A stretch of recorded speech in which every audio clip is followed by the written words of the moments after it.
On a rain-slicked New York City street, a 7-month pregnant woman stood shivering in a $1,000 gown, her world shattered by the man she loved. Isabella Davenport had just been thrown out of a Rolls-Royce by her millionaire husband, Julian, his parting words echoing the screech of the tires. "You're an embarrassment. Find your own way home." As the taillights vanished into the stormy night, Isabella was left alone, vulnerable and terrified. But Julian made a fatal miscalculation. He saw a discarded wife, a problem he could leave on the curb. What he didn't see, what he couldn't possibly know, was that the silent man in the driver's cap, the man who had just witnessed his monstrous act, held an unimaginable secret. He wasn't just a driver, he was her billionaire godfather, and he was about to unleash a storm of his own.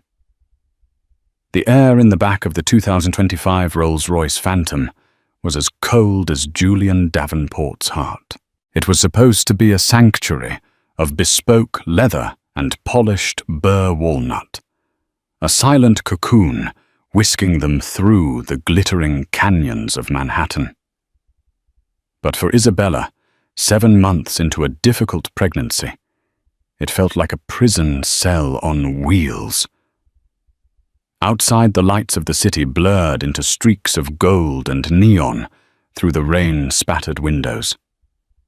Inside, the silence was a heavy, suffocating blanket. Julian hadn't spoken a word to her since they'd left the Metropolitan Arts Patrons Gala, one of the premier events on the city's social calendar. He just stared straight ahead, his jaw a tight knot of muscle under his perfectly sculpted stubble. His anger was a palpable force radiating from his custom-tailored Tom Ford tuxedo. Isabella rested a protective hand on the swell of her belly, where their son was kicking restlessly, as if sensing his mother's distress. "Julian, please," she whispered, her voice barely audible over the soft hum of the engine. He was being inappropriate. Mr. Sterling just stepped in to help. Julian finally turned his head, his blue eyes as sharp and cold as ice chips. "Mr. Sterling? You mean Arthur Sterling? The fossil who controls half the shipping in the Western Hemisphere. That Mr. Sterling?" His voice was a low, venomous hiss. "And what did you do?"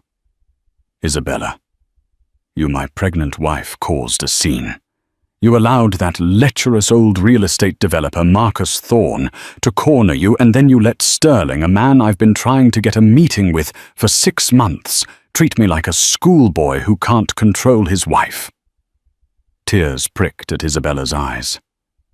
"He put his hand on my stomach, Julian.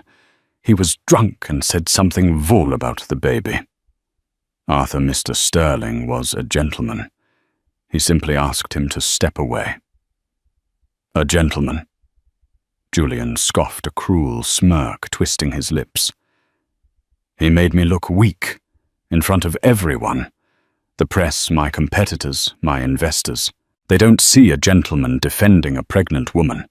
They see Julian Davenport's wife being accosted, and another more powerful man stepping in. It's about optics, Isabella. Something you've never understood."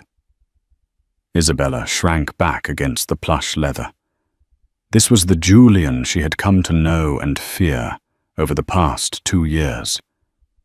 The public Julian was charming, philanthropic, a self-made real estate mogul featured in Forbes, 30 under 30 just a few years back. He had swept her off her feet with grand gestures and promises of a fairy tale life. She was an art history graduate working as a junior curator, and he was the prince who saw her potential. But the private Julian was a different man entirely. He was a creature of intense insecurity, obsessed with status and public perception.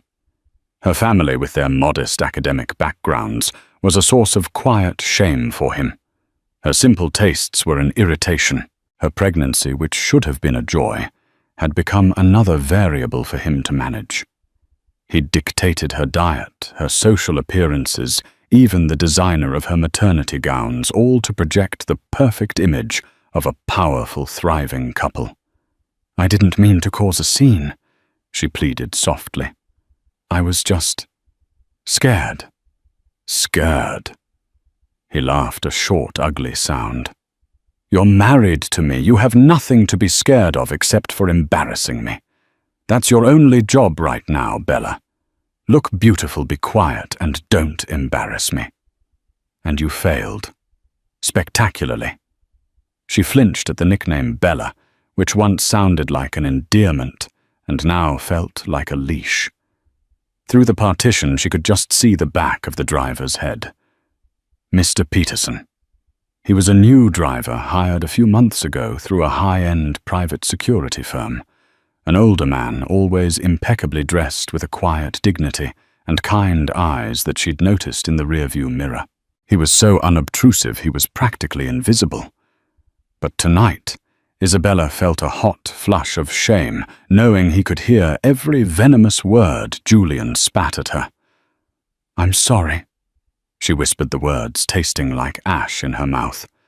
"Sorry doesn't fix the fact that I'll be fielding calls for a week about this," Julian snapped, pulling out his phone. He began scrolling his thumb, moving with angry precision. "I spend millions crafting an image of power and control, and you undo it in 5 minutes because you can't handle a drunk old man."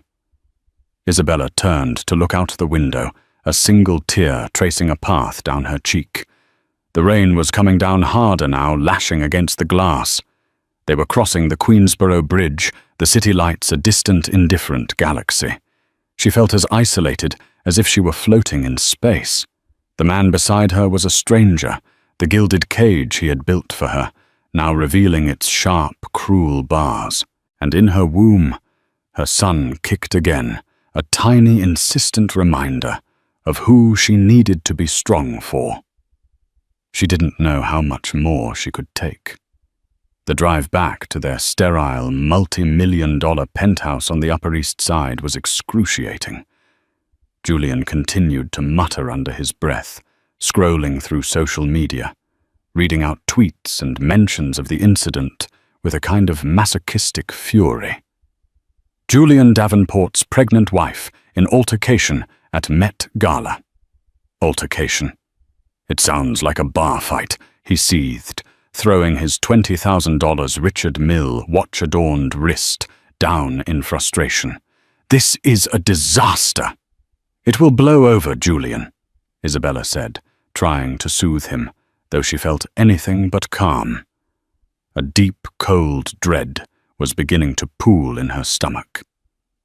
"Blow over." He finally pocketed his phone and turned his full, wrathful attention on her. "You don't get it. Perception is reality. Today's forgotten tweet is tomorrow's failed business deal. My entire empire is built on the perception of unflappable success, of having the best of everything. The perfect business, the perfect home, the perfect wife." He gestured at her, his hand dismissing her entire being. "And you are proving to be imperfect." The word hung in the air, sharp and painful. Imperfect.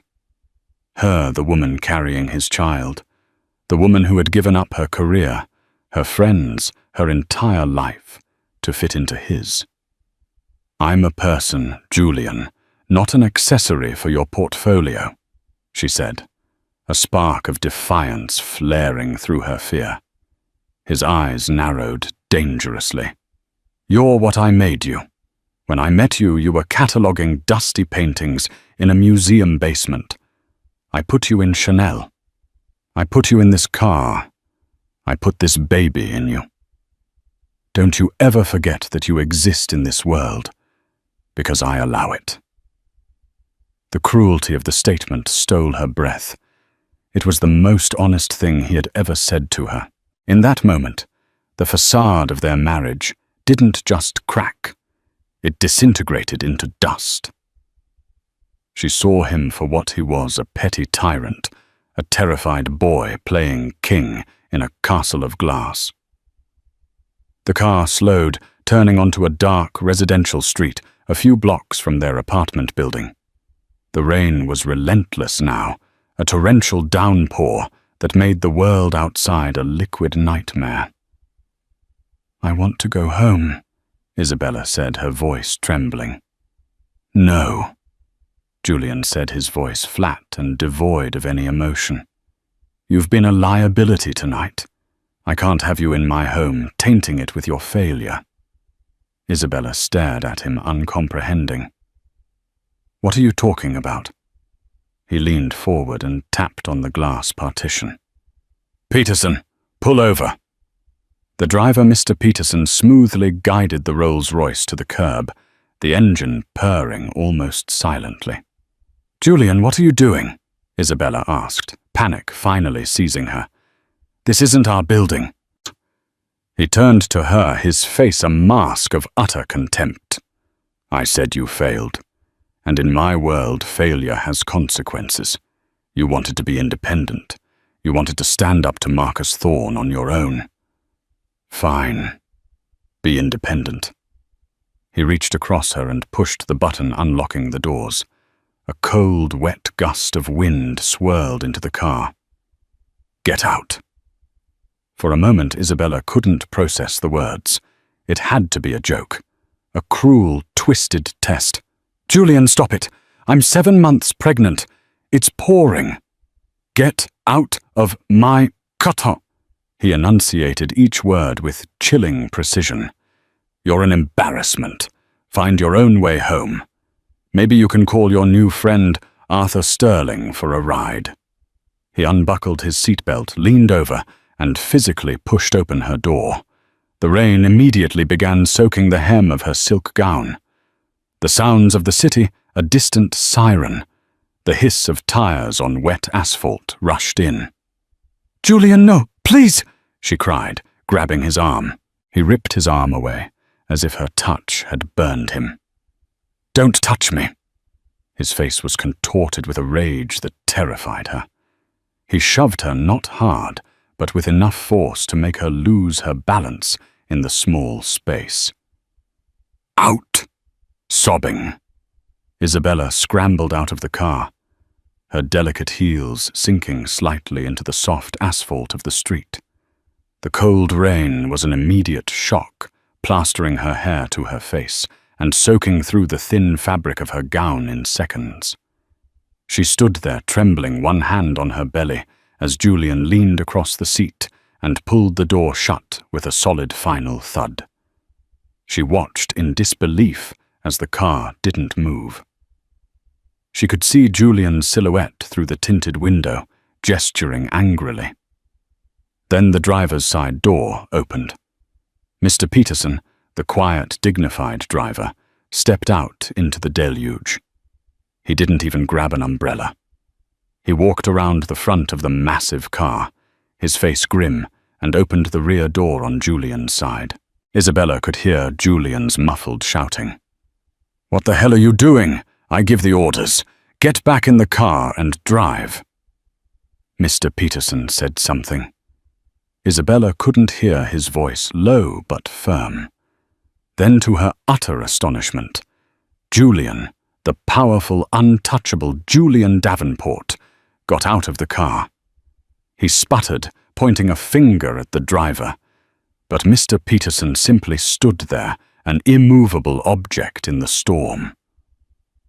After another brief heated exchange, Julian threw his hands up in disgust, turned his back on his own car, and stalked off down the street, disappearing into the rainy darkness like a phantom. Isabella was left standing, shivering and confused, as the driver, Mr. Peterson, walked calmly over to her.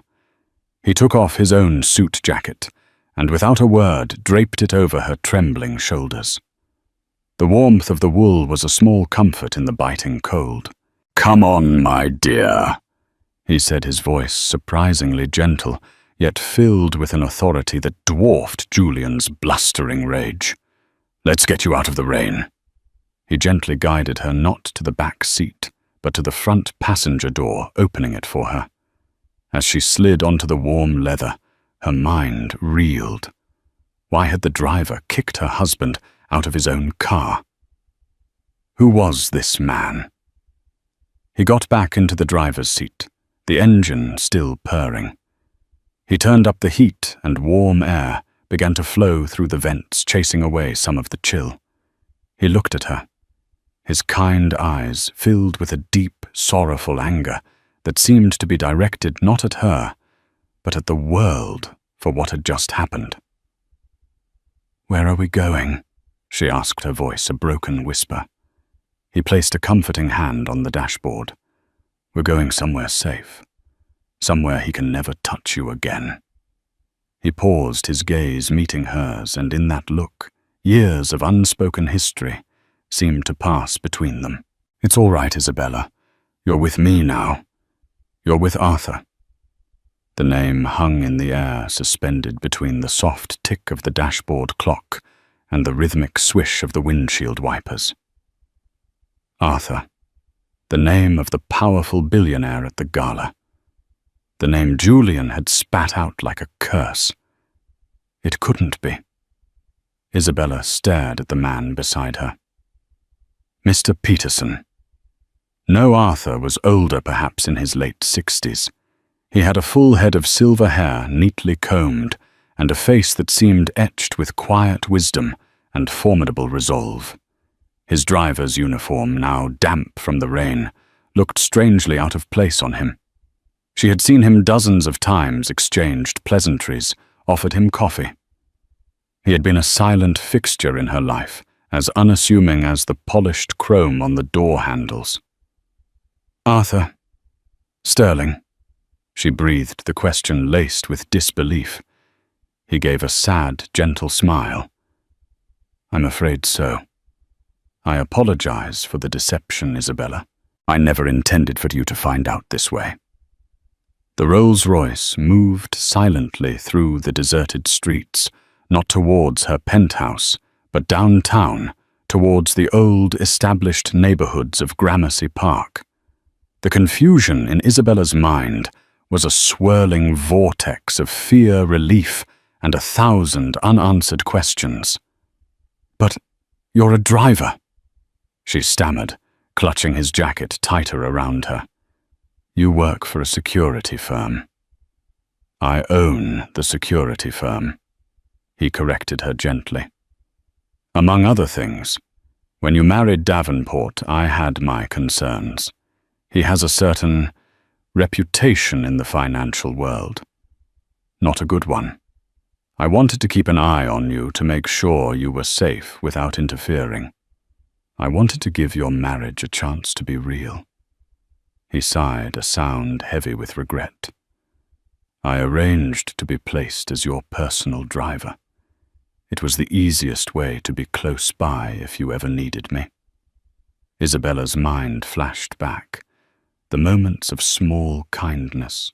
The bottle of water appearing in the seat-back pocket on a hot day. The way he always seemed to be there, waiting a few moments before she even called for the car.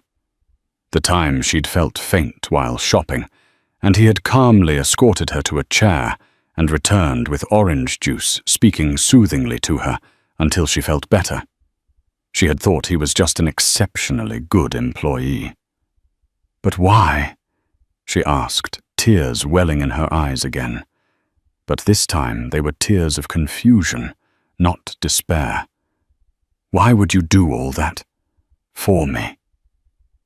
Arthur pulled the car to a stop in front of a stately ivy-covered brownstone on a quiet, tree-lined square. He turned off the engine, and the ensuing silence was profound. He turned to face her, his expression one of infinite tenderness.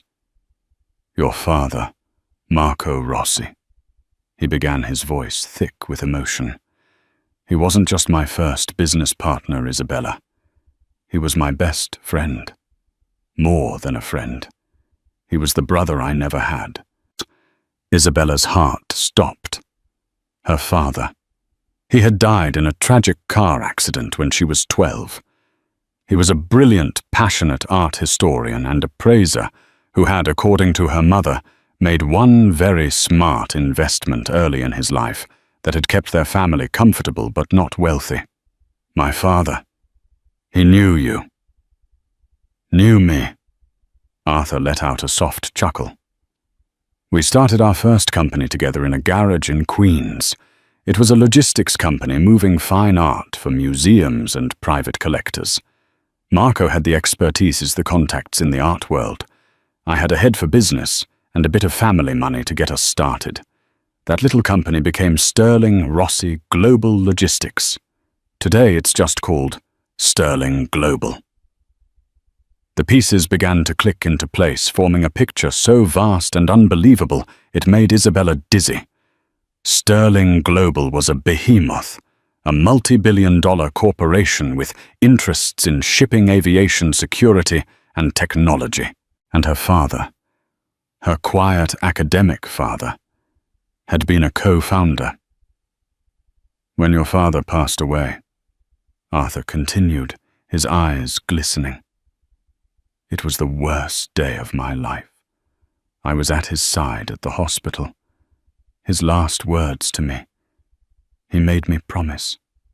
He made me promise I would always look out for you and your mother. That I would be your godfather, your guardian angel, and make sure you never wanted for anything and were always protected. He looked away towards the rain-streaked windshield. Your mother, God rest her soul, was a proud woman. After Marco's death, she didn't want charity. She accepted the trust fund I set up from your father's share of the company. But she wanted you to have a normal life away from the world of extreme wealth. I honored that. I watched you from a distance through reports from my staff, through contributions to your schools. I made sure the path was always clear for you, but I never interfered. I wanted you to be your own person, Marco's daughter, brilliant and kind. Until I married Julian. Isabella finished for him, the realization dawning on her. Until you married Julian, he confirmed, his voice hardening. A man who preys on people's good nature, who builds his fortune on leveraged debt and empty promises. I ran a full background check. I knew he was dangerous, but I had hoped your love would change him. I hoped I was wrong. Tonight, he said, his hand clenching into a fist on the steering wheel. Tonight he proved I wasn't, throwing you, his pregnant wife, the mother of his child, out into the street. That is an unforgivable sin. He took a deep breath, composing himself. This is one of my properties. It's completely secure. My personal staff is inside waiting. There's a doctor on call. You are safe here, Isabella. He got out of the car and came around to open her door, this time holding a large black umbrella to shield her. As she stepped onto the sidewalk, she looked up at the magnificent old house, its windows glowing with a warm, welcoming light. It looked like a sanctuary. For the first time in 2 years, she didn't feel like an accessory or an asset. She didn't feel like a possession. As Arthur Sterling, her silent guardian, her father's best friend, her billionaire godfather, gently led her up the steps out of the storm and into the warmth. Isabella Rossi felt something she hadn't felt in a very long time. She felt safe. The inside of the brownstone was the antithesis of the cold, modern penthouse she shared with Julian. It was filled with rich mahogany, worn leather armchairs, shelves overflowing with books and walls adorned with breathtaking art.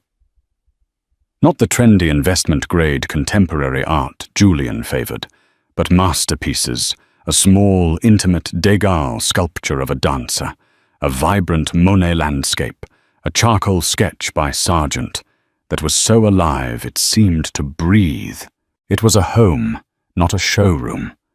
It felt like her father, a kind, matronly woman in a simple black dress, whom Arthur introduced as Mrs. Gable. The housekeeper immediately met them at the door.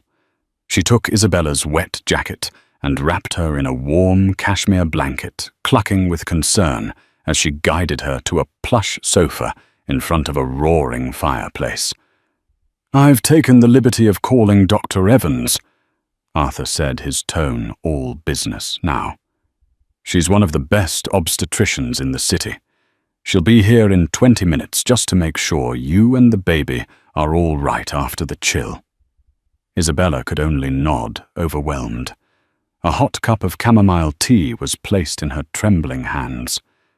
The warmth seeped into her bones, a stark contrast to the icy dread that had filled her just an hour ago.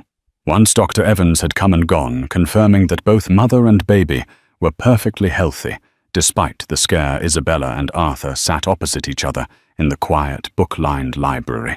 The storm still raged outside, but in here, with the fire crackling and the scent of old paper and wood polish in the air, it felt a world away. "My father's share of the company," Isabella began, her voice hesitant. "My mother told me he left us a trust. It was enough for our house, for my education. It was comfortable." Arthur leaned forward, his expression serious. "Isabella, your mother was a wonderful woman, but she had a very different view of money than your father or I did. The trust she allowed you to access was merely the interest and dividends from a small fraction of the main portfolio. She was terrified that great wealth would corrupt you, that it would rob you of your ambition and character. She wanted you to find your own way." He rose and walked to a magnificent antique desk. He unlocked a drawer and pulled out a thick, leather-bound portfolio, placing it on the coffee table in front of her. "Your father's original stake in the company was 40%. I own 60. We were partners. Over the years, through stock splits, acquisitions, and reinvestments, that 40% has grown. After your mother passed, full control of the Marco Rossi family trust reverted to me as per your parents' will, to be managed on your behalf until your 30th birthday, or at my discretion should circumstances require it." He opened the portfolio. Inside were pages of financial statements, stock certificates, and asset summaries. Isabella's eyes scanned the numbers, but her brain couldn't comprehend them. There were too many commas, too many zeros. "I don't understand," she whispered, looking up at him. "Let me be clear," Arthur said, his voice steady and kind. "Julian Davenport is a millionaire. He likes to throw that word around. By most estimates, his net worth, which is mostly leveraged debt against his properties, is around $90 million. On a good day." He tapped the final page of the summary in the portfolio. "Isabella, this trust, your trust, is currently valued at just over $4.7 billion. The air left Isabella's lungs in a rush. She felt lightheaded. Billion, with a B. It was a number so vast, so astronomical, that it seemed like a fantasy. All this time she had been living as Julian's dependent, walking on eggshells, terrified of his moods and his financial power over her, when all along she possessed a fortune that dwarfed his into insignificance. "My entire life," she trailed off, her mind reeling. "Your entire life, you have been who you are because of your character, not your bank account. And that is exactly what your parents would have wanted," Arthur said firmly. "They would be so incredibly proud of the woman you've become. But they would be horrified by what that monster did to you tonight. The circumstances require it clause in the will has been met. As of this moment, you have full access to and control over your assets." He closed the portfolio. "You are not a victim, Isabella. You are not a damsel in distress. You are one of the wealthiest women in this country. And you are my goddaughter. Julian Davenport didn't just kick his pregnant wife out of a car. He kicked the daughter of Marco Rossi out of a car and he did it right in front of me. A cold, hard fury began to replace the shock in Isabella's heart. The humiliation, the fear, the years of subtle emotional abuse, it all coalesced into a single point of white-hot anger. Julian hadn't just insulted her. He had insulted the memory of her parents. He had preyed on what he perceived as her weakness and her lower status. "What do we do?" she asked, her voice no longer trembling. It was steady and hard as steel. Arthur's lips curved into a thin, grim smile. He looked less like a kindly old man, and more like the corporate titan he was, a shark who smelled blood in the water. "First we rest," he said. "Tomorrow I am making a call to Eleanor Croft. She is the most feared divorce attorney in the state of New York. She eats men like Julian for breakfast. Second, my forensic accounting team is going to start digging into Davenport properties. A man that arrogant and leveraged always has skeletons in his financial closets. We're going to find them." He leaned back in his chair, the firelight glinting in his eyes. "He wanted to ruin your evening, Isabella. We are going to ruin his entire life." Julian Davenport woke the next morning with a blinding headache and a sour taste in his mouth. He was in the guest room of his latest conquest, Tiffany Monroe, a vapid Instagram model whose primary ambition was to marry into wealth. The memories of the previous night were hazy. At first, then came rushing back with sickening clarity. The gala Sterling's interference, the fight with Isabella throwing her out of the car. A flicker of unease went through him. Maybe he had gone too far. A pregnant woman on the street in the rain. The optics, he had to admit, were terrible, if it ever got out. But then his arrogance reasserted itself. She would have called an Uber. She would have gone home crying. She'd be waiting for him right now, desperate to apologize, ready to do anything to get back in his good graces. She had nowhere else to go. He checked his phone. No missed calls from Isabella. No frantic texts. Strange. He sent a curt message. "I trust you've had time to reflect on your behavior. I'll be home this evening. We will discuss the terms of your apology then." He spent the day in a series of self-important meetings, the incident slowly fading from his mind. He was Julian Davenport. He moved on. Problems fixed themselves around him. He arrived back at the penthouse just after 7 p.m., striding into the marble foyer, expecting to find a contrite Isabella. Instead, the apartment was dark and silent. A thick, ominous envelope, with the insignia of a prestigious law firm, sat on the center of the glass dining table. His blood ran cold. He tore it open. Legal jargon swam before his eyes, but the words "petition for dissolution of marriage," "irreconcilable differences," and "exclusive use and occupancy of the marital residence" stood out in stark, terrifying relief. She was suing him for divorce, and demanding he be barred from his own home. He laughed out loud. The audacity. Her a penniless curator trying to take him on. She couldn't afford a real lawyer for more than an hour. This was a bluff, a pathetic, desperate cry for attention. He crumpled the letter and threw it in the trash. The next morning, his phone started ringing. It was his chief financial officer. "Julian, we have a problem."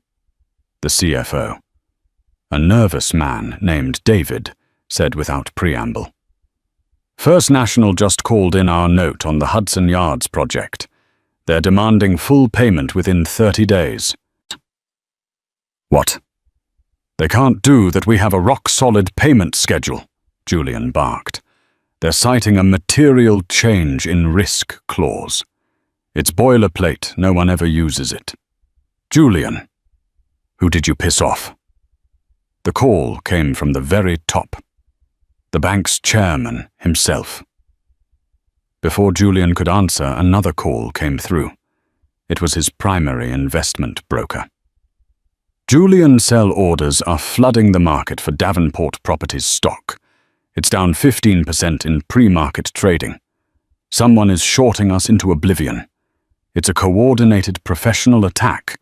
I've never seen anything like it. Julian felt a wave of nausea. This was no coincidence. He stumbled over to his office window, looking down at the city below. Who had this kind of power? Who could cripple him with a few phone calls? And then the memory of the gala hit him like a freight train. Arthur Sterling, the man whose dinner invitation he had coveted for months, the man who had looked at him with such cold disappointment, the man Isabella had defended. He scrambled for his phone, his hands shaking, and called Isabella's number. It went straight to voicemail. He tried again. Voicemail. Meanwhile, in a sun-drenched suite at the Carlisle Hotel, Isabella was meeting with Eleanor Croft. Eleanor was a woman in her 50s, with sharp, intelligent eyes and a no-nonsense demeanor that radiated competence. Arthur sat quietly in a nearby chair, observing. Mr. Davenport's finances are, to put it mildly, a house of cards, Eleanor said, gesturing to a stack of files her team had already compiled. He presents as a titan, but he's leveraged to the hilt. Every building, every asset is mortgaged multiple times over. His stock is propped up by friendly analysts and aggressive punk. It's a classic bubble, and Mr. Sterling's associates, she said with a nod to Arthur, are currently providing the pin. Isabella felt a strange sense of detachment. This empire that had once intimidated her now seemed fragile and pathetic. "What do you want, Isabella?" Eleanor asked, her tone softening. "In a normal case, I'd say we go for half of the marital assets. But this isn't a normal case. Given his egregious conduct and your newfound financial independence, we can dictate the terms." Isabella looked at Arthur, who gave her an encouraging nod. She thought of the fear she had felt standing in the rain. She thought of the cold, dismissive look in Julian's eyes. She thought of her son growing inside her, a child she would never allow to be influenced by such a man. "I don't want his money," Isabella said, her voice clear and strong. "I have my own. I want him to have no claim to my child. No custody, no visitation. I want him to be completely and utterly out of our lives. And I want him to understand what he did." Eleanor Croft smiled. It was a terrifying sight. "I believe we can arrange that. We'll offer him a deal. He walks away, signs away all parental rights, and we let him keep whatever scraps he can salvage from his collapsing company. If he refuses, we release the security footage." "What security footage?" Isabella asked. Arthur spoke up for the first time. "The Rolls-Royce is equipped with a comprehensive security system, interior and exterior cameras, high-fidelity audio. I have a crystal-clear recording of the entire evening. From his first insult at the gala to the moment he shoved you out of the car, and I ordered him onto the street." He looked at Isabella, his eyes full of grim purpose. "The court of public opinion can be far more brutal than any judge, my dear. If he fights us, we won't just defeat him. We will erase him." The storm was no longer gathering. It had arrived. For Julian Davenport, the following 2 weeks were a masterclass in slow-motion demolition. Every pillar supporting his fragile empire was kicked out from under him methodically and mercilessly. The short-selling attack on his company's stock was relentless. What started as a 15% drop became 30%, then 50%. Margin calls he couldn't meet forced him to liquidate his personal holdings at a catastrophic loss. Whispers started circulating on Wall Street that Julian Davenport was a fraud, that his valuations were smoke and mirrors. The friendly analysts who had once sung his praises now issued panicked sell ratings to save their own credibility. His social life evaporated overnight. Invitations to gallery openings and charity dinners stopped arriving. Friends who had once slapped him on the back and laughed at his jokes now crossed the street to avoid him. He saw a picture in the New York Post of Tiffany Monroe on the arm of a grizzled hedge fund manager laughing on a yacht in St. Bart's. The caption read, "Trading up." He was a pariah. The final blow came during a desperate emergency meeting with his board of directors. He tried to project confidence to spin a story about a hostile market and a temporary downturn. But they all knew. They had seen the writing on the wall. In the middle of his presentation, his personal assistant entered the room. Her face pale, and handed him a tablet. On the screen was a short 30-second video clip. It was grainy shot from the corner of a car's interior, but the subjects were unmistakable. It was him and Isabella. The audio was horrifyingly clear. "Get out of my car." His own voice, cold and cruel, filled the silent boardroom. He watched himself shove his pregnant wife out into the pouring rain. The clip ended. His phone buzzed. It was a text from an unknown number. "This is the discovery portion of the proceedings. The full 45-minute version is quite compelling. Your move, EC." He looked up at the faces of his board members. They were staring at him not with sympathy, but with pure, unadulterated disgust. His chairman, a man who had mentored him, slowly stood up, took off his glasses, and placed them on the table. "Julian," he said, his voice heavy with finality. "You're finished." That afternoon, Julian sat in the stark minimalist office of Eleanor Croft. He was a changed man.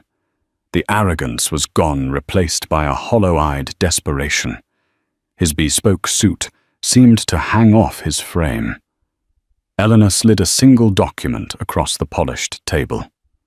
"The terms are simple, Mr. Davenport. You will relinquish any and all claims to Ms. Ross's assets, both now and in the future. You will sign away permanently and irrevocably all parental rights to the child. You will agree to a strict non-contact and non-disparagement order. In exchange, the video and the full findings of our forensic accounting team regarding your creative business practices will not be made public. You'll be left with whatever you can scrape together from the ashes." Julian stared at the paper, his hands trembling. He had lost everything. His company, his fortune, his reputation, all because of one single monstrous act of cruelty. All because he had underestimated the quiet woman he married and the silent man who drove his car. "Who is he?" Julian whispered, his voice hoarse. "The driver." "Who is he?" Eleanor Croft allowed herself a small, cold smile. "He is a man who keeps his promises." With a shaking hand, Julian Davenport picked up the pen. He signed away his wife. He signed away his son. He signed away his life as he knew it. As he finished his signature, he finally broke, burying his face in his hands and letting out a dry, racking sob of a man who had nothing left. Across town, Isabella stood in an empty, sunlit room. It was the top floor of a building in the meat-packing district, with huge industrial windows overlooking the Hudson River. The space was vast and empty, a blank canvas. Arthur stood beside her, a blueprint unfurled in his hands. "The Rossi Gallery," he said, his voice filled with pride. "A space dedicated to discovering and promoting new artists. A legacy for your father. A future for you and your son." Isabella placed a hand on her stomach. The baby was kicking gently, peacefully. She looked out at the river at the endless expanse of water and sky. The pain of Julian's betrayal was still there, a dull ache in her heart, but it was being overshadowed by a new, powerful feeling hope. She wasn't just a survivor. She was a creator, a builder. She was her father's daughter. And she was finally free. 2 months after the final papers were signed, in a quiet private room at Lenox Hill Hospital, with a panoramic view of the city she was reclaiming as her own, Isabella Rossi held her son for the first time. The world, which had for so long been a chaotic whirlwind of fear and uncertainty, narrowed to a single perfect point, the tiny wrinkled face nestled in the crook of her arm. He was beautiful, he was healthy, and he was hers. As his small hand instinctively curled around her finger, a wave of love so fierce and primal washed over her that it felt like it was rearranging her soul, healing the fractured pieces of her heart and cementing them back together, stronger than before. Arthur stood near the window, giving her space. He had been there for the entire ordeal, a silent, unshakable pillar of support in the waiting room, his usual corporate authority replaced by the anxious pacing of a soon-to-be grandfather. When the nurse had finally called his name, the relief on his face was a sight Isabella would never forget. "Have you decided on a name?" he asked softly, his voice thick with emotion. Isabella looked down at her son, whose dark tufts of hair were so like her own, and a sense of profound clarity washed over her. The name Davenport would never touch her child. It was a brand associated with cruelty, fragility, and failure. Her son deserved a name built on a foundation of love, strength, and integrity. "His name is Michael Rossi Sterling," she announced, her voice clear and firm. "Michael, because he will be strong and kind. Rossi, for the grandfather who would have adored him, the brilliant man whose legacy of passion we will carry on, and Sterling." She looked up at Arthur, her eyes glistening with unshed tears. "For the man who kept his promise, the guardian who saved us both." Arthur Sterling, the billionaire titan who could make markets tremble with a single phone call, simply nodded, unable to speak, as he wiped a tear from his eye. In that moment, he was not a captain of industry. He was simply a godfather welcoming the next generation of a family he had sworn to protect. The following months settled into a rhythm of breathtaking, beautiful normalcy. The sterile art gallery-like penthouse with its oppressive silence was a distant nightmare. Life in the Gramercy Park brownstone was warm, alive, and filled with the gentle sounds of a new baby. Mornings were not dictated by the dread of Julian's moods, but by the soft coos of Michael from his bassinet, the smell of Mrs. Gable's coffee brewing, and the way the morning light filtered through the old library windows, illuminating dust motes dancing in the air like tiny golden sprites. Isabella would read art history texts aloud to her son, his wide, curious eyes following her as she spoke of Caravaggio's light and Bernini's marble. It was a life steeped in the genuine passions her father had instilled in her, a world away from the hollow pursuit of status that had defined her marriage. The final vestiges of her old life were shed with quiet finality. The divorce was unceremonious, a legal footnote to a story whose ending had already been written. As for Julian Davenport, his fall was as swift as it was complete. Isabella saw a small article buried deep in the business section one day. Davenport Properties had been fully dissolved, its assets auctioned off to satisfy a mountain of debt. The article mentioned that Mr. Davenport had relocated to pursue private interests in the Midwest.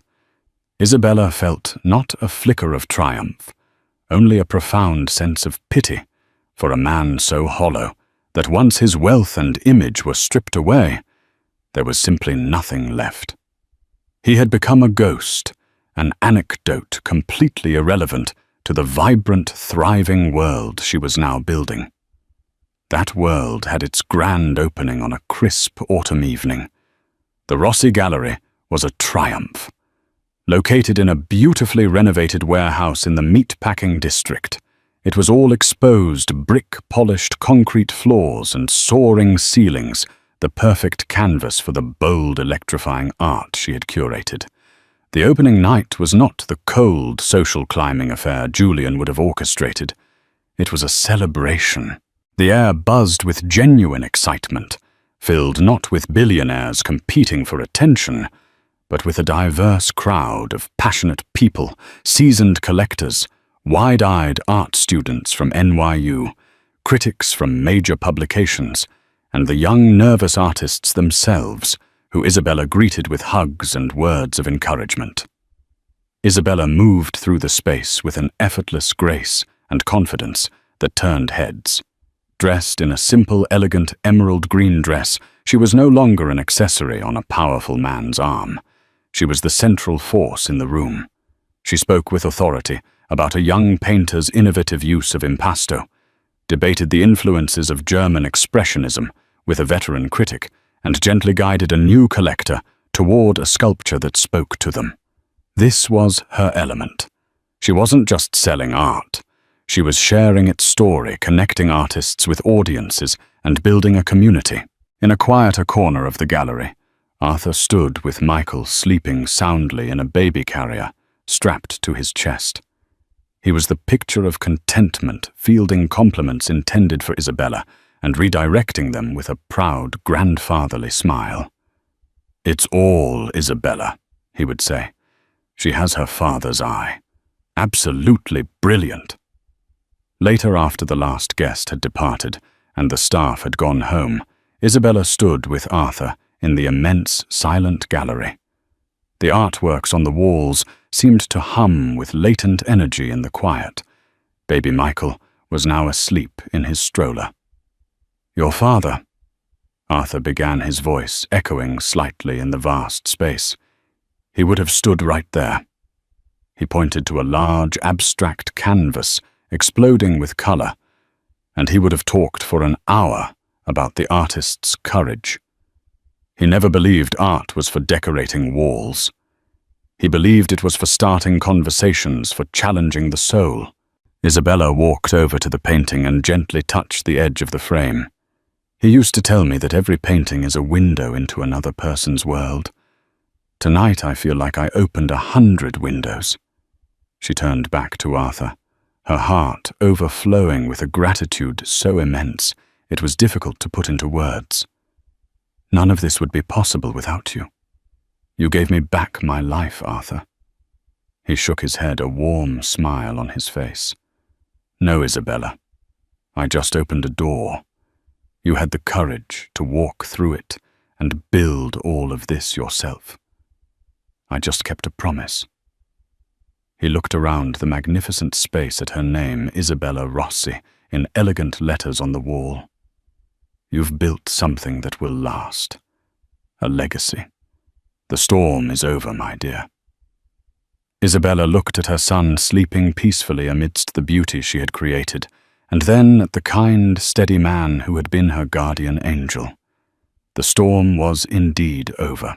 It had been a hurricane that had leveled her old life, but in its wake the ground was more fertile than ever before.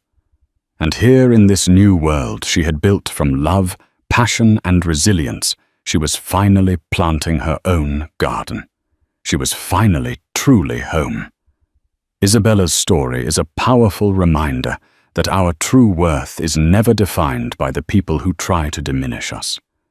It's a story of hidden strengths, of silent guardians, and the incredible resilience of the human spirit. She was cast out, left alone in a storm.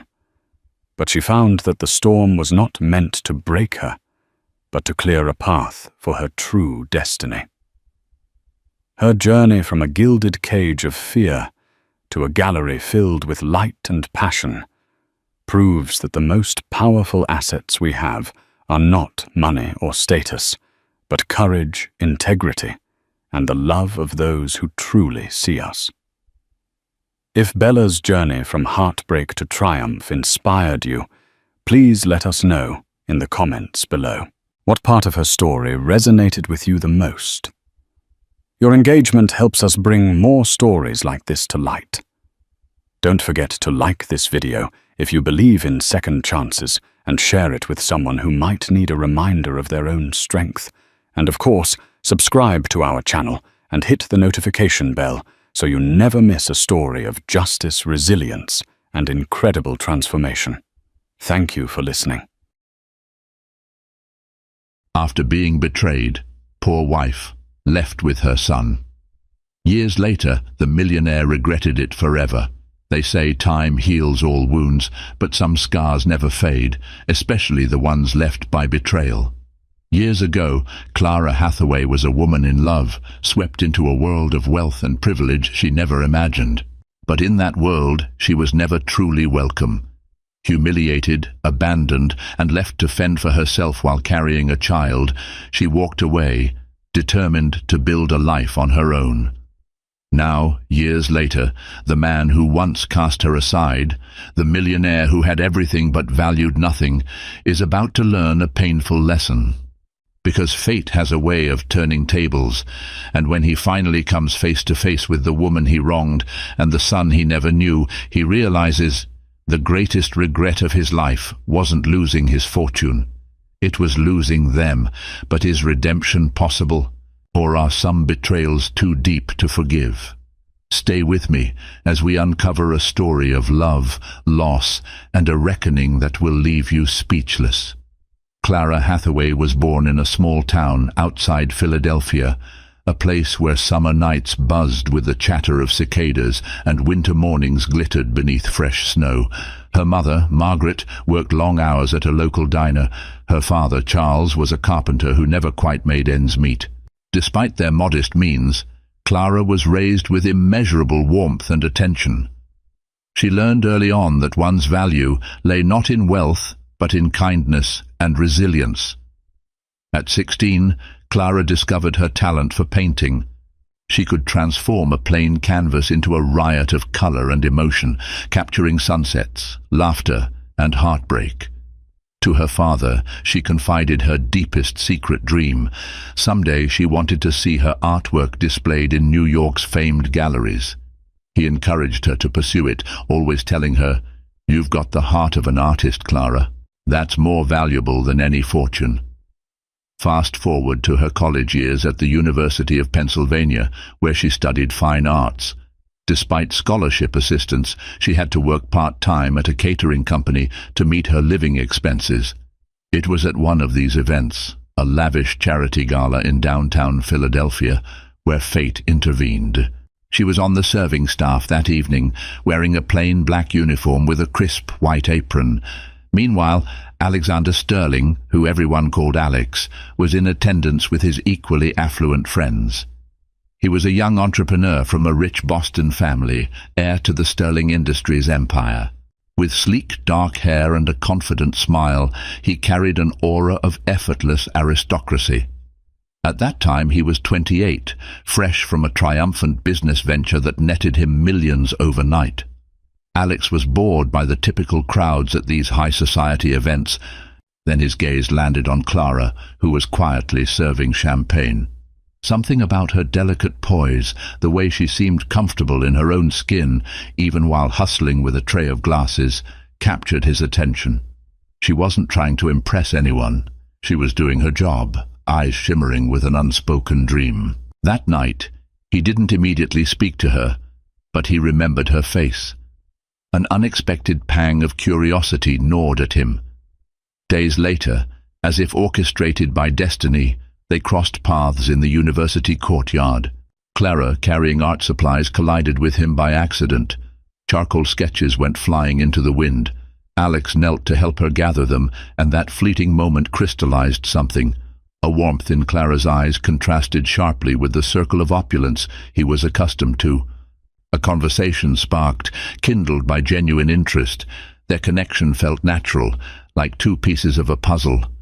Not long after, Alex asked her out for coffee. Clara, initially hesitant, finally agreed.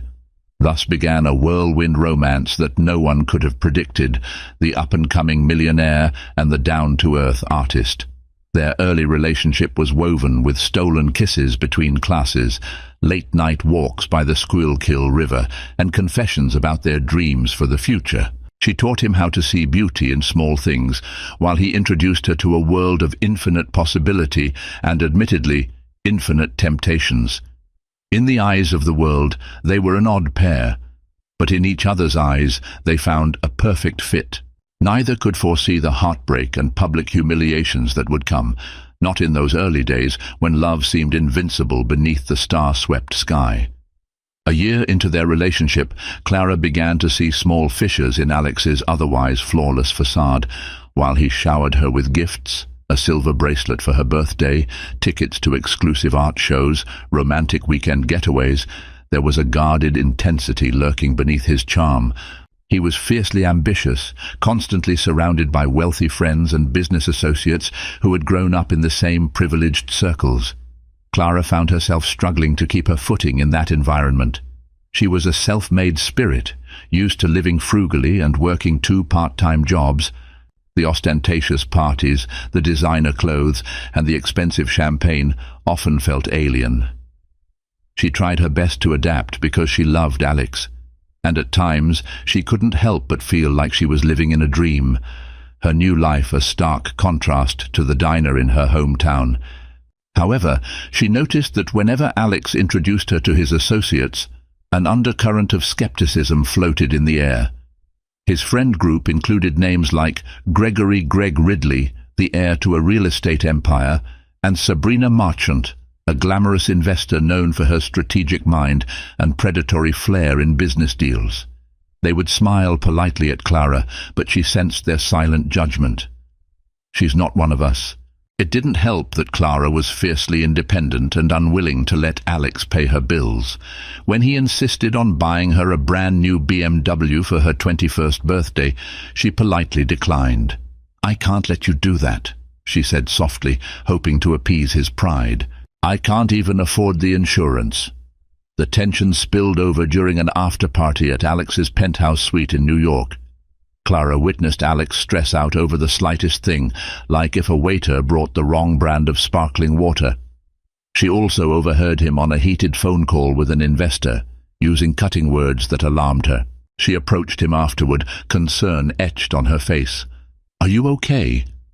He brushed her off with a forced smile. "Just business. You wouldn't understand." That one line stung. You wouldn't understand. It implied an intellectual or experiential gulf that set them apart. She swallowed her hurt, attributing his brusqueness to business pressure. But the cracks had begun, hairline fractures in a seemingly robust relationship. In a quieter moment, Alex confessed his frustration about his father's looming presence. "I have to prove myself, Clara," he said. "My father thinks I'm just coasting on the sterling name." This vulnerability opened a window into his insecurities. Suddenly Clara understood. Alex's arrogance was partly armor to hide a fear of not being good enough. She tried to reassure him, saying, "You're talented, Alex. You have everything you need to succeed on your own." But sometimes no amount of reassurance can fill the void of self-doubt. Life went on, with fleeting moments of joy overshadowing the creeping sense of disconnection. Clara painted, Alex hustled for bigger deals. They still found comfort in each other's arms at night, but beneath the surface, the first cracks in their gilded life were forming. Neither realized how deep those fissures would soon become. By the time Clara graduated, their relationship had evolved into an engagement. Alex proposed in the courtyard where they first met, presenting a stunning ring that glistened in the afternoon sun. Tears of happiness spilled down Clara's cheeks as she said yes. She thought it was the happiest day of her life, a promise that their love would weather any storms. They scheduled a wedding for the following spring at a luxurious vineyard estate owned by Alex's acquaintance, Sabrina Marchant. It was to be a grand ceremony with hundreds of guests, business moguls, celebrities, and politicians. Word travelled in social circles. The young Sterling scion was marrying an art school graduate of humble background. In the months leading up to the wedding, Clara frequently felt like a fish out of water. Under the guise of offering help, Sabrina took it upon herself to criticize nearly every choice Clara made for the wedding. "Darling, that color is too pastel," she would say, or "those centerpieces look cheap." Greg Ridley chimed in with remarks like, "I hope you're prepared for the tabloids," or "Are you sure you can handle the Sterling lifestyle?" One evening, the humiliations reached a fever pitch. Clara and Alex attended a charity banquet in Boston, hosted by a prominent figure named Howard Winchester. The event was as glamorous as it was exclusive, featuring a performance by renowned cellist Yo-Yo Ma and a buffet catered by chef Thomas Keller. Dressed in a pale blue gown, Clara clung to Alex's arm, trying to hide her nervousness. During dinner, an influential gallery owner named Meredith Walton approached their table. Clara had spent months yearning to meet someone like Meredith, hoping to secure a chance to showcase her art. Sensing an opportunity, Clara politely introduced herself, heart pounding. But before she could finish her sentence, Sabrina slid into the conversation, overshadowing Clara with boastful chatter. "Oh, Clara's art is nice," Sabrina said, her tone dripping with condescension. "She's got a lovely hobby, but her real focus, of course, is preparing for her new life as Mrs. Sterling." Laughter rippled around the table, though some guests shifted uncomfortably in their seats. Clara's cheeks burned. She looked to Alex, hoping he would speak up, yet he remained silent, offering her a tight smile that seemed to say, "Let it go." Later, when Clara asked him why he hadn't defended her passion, he shrugged. "They didn't mean any harm. You can't be so sensitive." Hurt swirled in her chest. She felt minimized, cast aside as a mere accessory. The seeds of humiliation had taken root, each subtle jab or dismissive remark blossoming into bruises on her self-esteem. She tried to brush them off, told herself love and patience would prevail.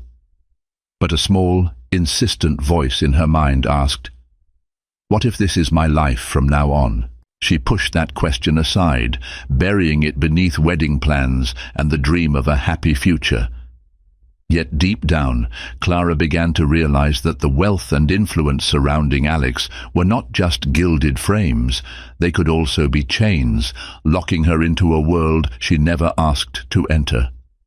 When the wedding day finally arrived, it was a sight to behold. The vineyard estate boasted rows upon rows of lush grapevines, an elegant pergola adorned with white roses, and a gentle spring breeze that carried a hint of lavender.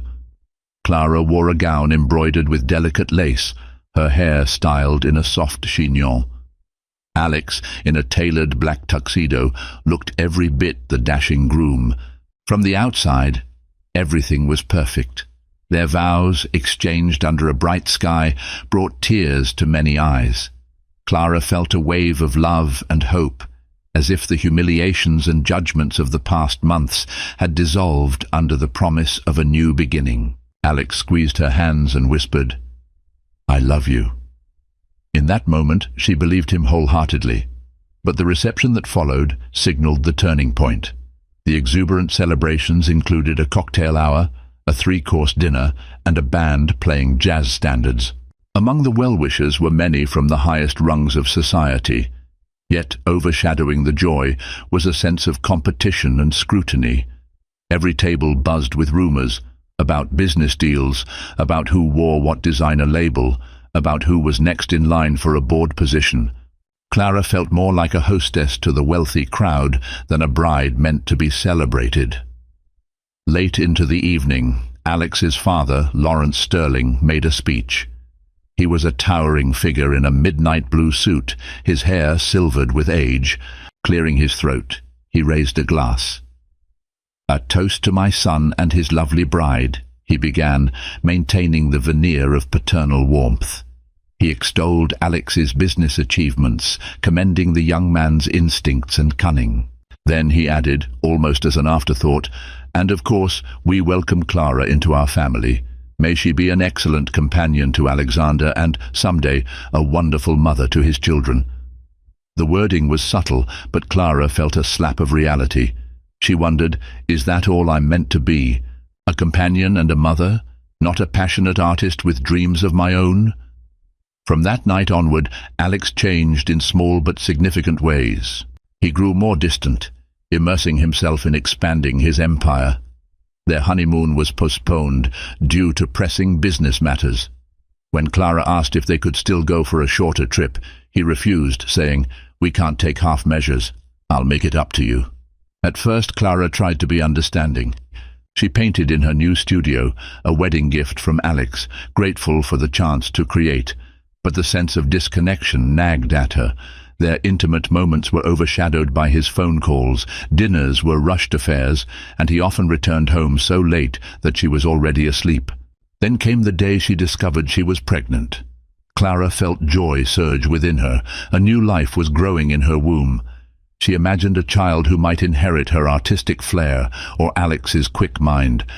She hoped this news would draw them closer, heal the distant cracks that threatened to break them apart. But as she would soon find out, a new chapter of vulnerability and heartbreak was about to unfold, one that would test her strength in unimaginable ways. Pregnancy brought changes Clara hadn't anticipated. She experienced morning sickness, fatigue, and a roller coaster of emotions. Yet her excitement remained steadfast. She planned how the nursery would look: soft pastel walls, a handmade mobile, and whimsical watercolor paintings. She tried to share these hopes with Alex, but he was more concerned about scaling up his next acquisition. "We'll hire the best decorators," he said absently. "Don't stress yourself." Often Clara found herself alone in the Sterling mansion, the echo of her footsteps magnified by the emptiness. She confided her fears in Margaret, her mother, who offered gentle words over long phone calls. "You have to stand up for yourself, honey. He's your husband, but that doesn't mean you should lose your voice." When she was 6 months pregnant, Alex organized a business event at their home to showcase new developments under Sterling Industries. Among the attendees were Sabrina Marchant, Greg Ridley, and numerous corporate elites. Despite Clara's condition, Alex insisted she host the event to show the family side of Sterling's brand. That night, as servers circulated with champagne flutes and caviar, Clara tried her best to be the gracious hostess, but a guest, slightly tipsy, made a dismissive comment about Alex's charity case of a wife. Clara overheard it, her cheeks burning with humiliation. She glanced at Alex, hoping for some defense, some recognition that such a remark was unacceptable. Instead, Alex delivered the final blow. While speaking about the future of his company, he made an offhand joke, referencing the logistical challenge of an unexpected pregnancy, implying that fatherhood had caught him off guard at a critical time in his business. The crowd chuckled politely. Clara felt every muscle in her body tense. Tears blurred her vision. She retreated to a corner, physically ill. Instead of comforting her, Alex appeared irritated. "You're making a scene," he hissed, pulling her aside. "Can't you at least wait until the guests leave?" That was the moment something inside her snapped. She realized with crystal clarity that she, and now their unborn child, were nothing more than accessories in his carefully curated life. She packed a bag that very night, tears streaming down her face. The next morning, she told him she was leaving. His response was cold and laced with anger. "If you walk away now, don't expect to come crawling back," he said. Clara steeled herself. In a quiet voice, she replied, "I won't." Divorce proceedings began swiftly. Alex's high-powered lawyers tried to keep the affair discreet, but rumors circulated. After all, he was a prominent figure. Some tabloids gossiped that she was a gold digger, others portrayed Alex as a ruthless playboy. Only a few recognized the reality: two people once in love, torn apart by pride and humiliation.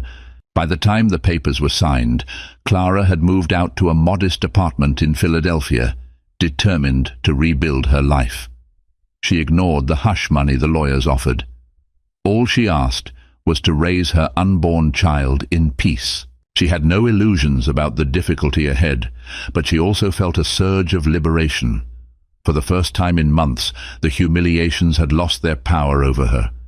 She was ready to stand on her own, for herself and her child. Late autumn leaves swirled around Clara as she stepped out of the courthouse. The final divorce decree rested in her trembling hands, marking both an end and a beginning. She was 7 months pregnant, yet somehow lighter. Freed from the stifling environment of Alex's world, she could finally breathe again. She moved into a small rented apartment in a neighborhood near Center City. It wasn't luxurious. The paint was peeling in a few spots, and the pipes clanged when water heated. But it was hers. She set up her easel by the largest window, where natural light poured in. Every morning she would make a cup of herbal tea, rest her hand on her growing belly and whisper, "We'll be okay." The struggle to regain her footing was real. She had to find a new job despite her pregnancy. Thankfully, a friend from art school, Jennifer Delgado, recommended her for a part-time teaching position at a community center. The pay was modest, but it allowed Clara to share her love of painting with children from disadvantaged backgrounds. She found solace in their joyful energy, in their bright eyes brimming with curiosity. At night, Clara painted. She poured her heartache and hope onto the canvas, exploring themes of metamorphosis, flowers breaking through concrete, birds taking flight. To her surprise, some of her pieces caught the attention of a small local gallery owned by an older woman named Rose Williams. Rose admired Clara's raw emotion, and soon Clara had her first local exhibit. Though it was a modest affair, it felt monumental to her. With each stroke of her brush, she rebuilt the fragments of her identity. Meanwhile, Alex was nowhere in sight. The only time she heard his name was through the occasional news snippet or social media post, touting Sterling Industries' latest triumph. While the tabloids briefly covered their divorce, interest waned when Clara refused interviews and Alex remained silent. Then came the day her water broke 2 weeks before her due date. Jennifer rushed her to the hospital. The delivery was neither simple nor painless, but after hours of labor, Clara gave birth to a healthy baby boy, whom she named Lucas. In her arms, Lucas's tiny fingers curled around hers, and Clara felt an overwhelming surge of love. Tears of joy mingled with sorrow that Alex wasn't there, but she pushed that thought away. This was her moment, her new beginning. Motherhood was a whirlwind of midnight feedings, diaper changes, and constant worry. But the first time Lucas smiled at her, all the exhaustion melted into pure adoration. She vowed to provide him with a life rich in love and creativity, even if financial struggles persisted. Days turned into weeks, and soon Lucas was cooing and kicking in his baby gym. Clara found a new routine. Teach painting classes at the community center in the morning, care for Lucas in the afternoon, paint at night when he slept. Each day brought small victories, Lucas rolling over for the first time, Clara selling a painting for a few $100s, and the glimmer of confidence returning to her eyes. Yes, life was harder now without the safety net of wealth, yet in many ways Clara felt more whole than she had in a long time. The humiliation from Alex's world still haunted her sometimes in her dreams, but each sunrise reminded her that she was free to pursue her own path, and that meant more than any fortune could buy. Lucas was the sun around which Clara's world now revolved. He had a head of dark hair, a cooing laugh, and eyes that sparkled with mischief. Even at just a few months old, he seemed alert to the colors and shapes around him, often babbling in delight when Clara painted. One chilly winter evening, as Clara gently rocked Lucas to sleep, she received a call from Margaret. Her mother was coming to visit. When Margaret arrived, she scooped Lucas up into her arms and showered him with grandmotherly affection. Margaret's eyes filled with pride at how her daughter had managed on her own. "You've done so well, sweetheart," she whispered, pressing a kiss to Clara's forehead. Still, the topic of Alex lingered like a ghost in the background. Margaret inquired politely, "Has he reached out?" Clara shook her head. Not once. Not even to check on Lucas. Her tone held sadness, but also resignation. She had made her choice, and she didn't regret it, at least not for her own sake. For Lucas, it was more complicated. She had once hoped that Lucas would know his father, but Alex's silence spoke volumes.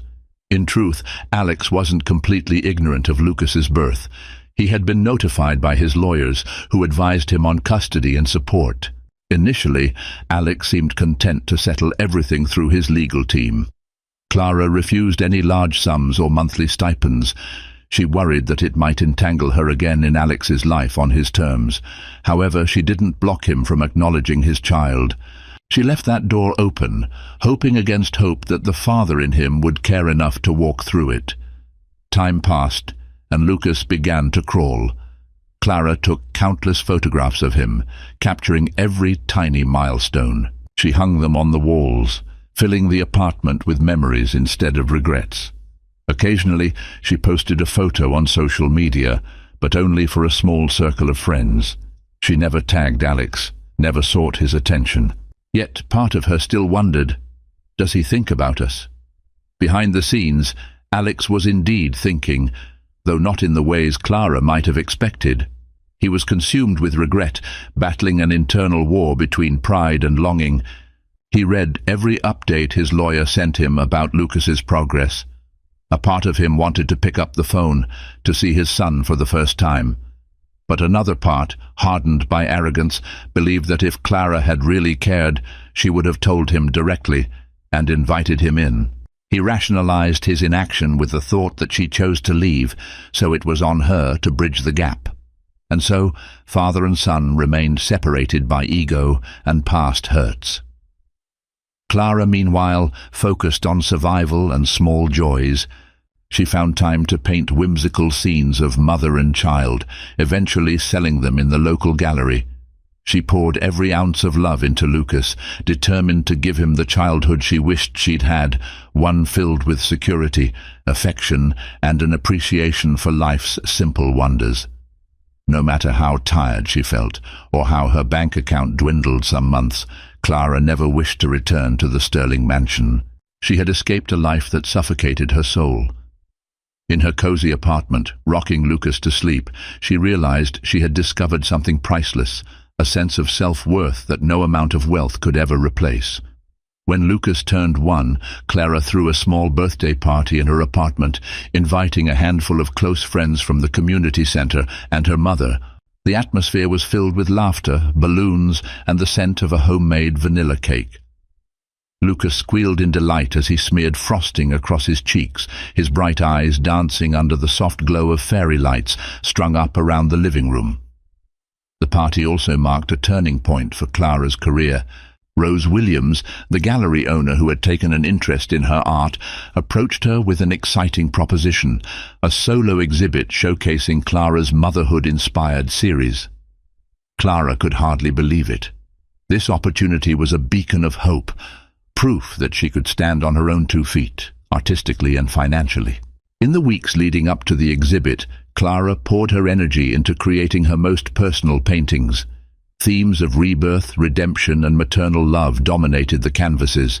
She depicted silhouettes of mothers cradling their infants against dawn skies, phoenixes rising from ashes, a visual metaphor for her own transformation. Lucas often played at her feet, giggling and babbling as she worked. Whenever she felt a pang of self-doubt, she would look at him and remember why she had chosen this path. On the night of the exhibit's opening, a modest crowd gathered in Rose's gallery. The walls were lined with Clara's paintings, each radiating a sense of vulnerability and quiet strength. Jennifer Delgado was there, as was Margaret, who proudly told anyone within earshot, "That's my daughter's work." Among the guests was a familiar name, Meredith Walton, the influential gallery owner Clara had once tried to speak to at the charity banquet in Boston. Meredith had heard buzz about a raw, emotive collection by a rising artist and decided to attend. She introduced herself to Clara, this time with genuine interest. "Your work moves me," Meredith said. "There's honesty here that's rare in the art world." Clara felt her pulse quicken. She recalled how different things had been when Sabrina Marchant had overshadowed her in that humiliating conversation. Now she stood on her own, with her paintings speaking volumes. By the end of the evening, Meredith offered to collaborate, perhaps even connect Clara with larger galleries in New York.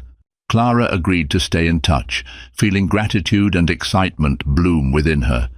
The success of the exhibit brought in sales, enough to allow Clara to upgrade her supplies and pay off some lingering medical bills from Lucas's birth.